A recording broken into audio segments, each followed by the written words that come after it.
Hey, what's up? This is Ricardo at Parts People, and in this video, we'll outline the steps for completing a part replacement on your Dell PC. Visit our website and use this coupon for a 5% off discount.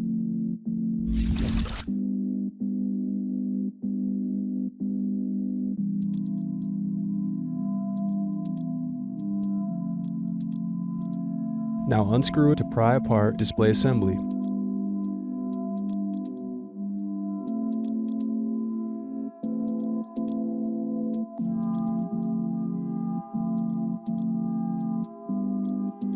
Next, disconnect and remove display assembly.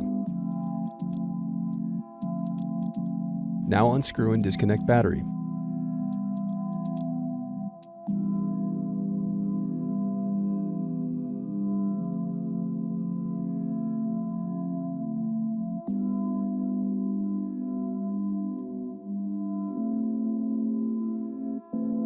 Then unscrew and disconnect web camera.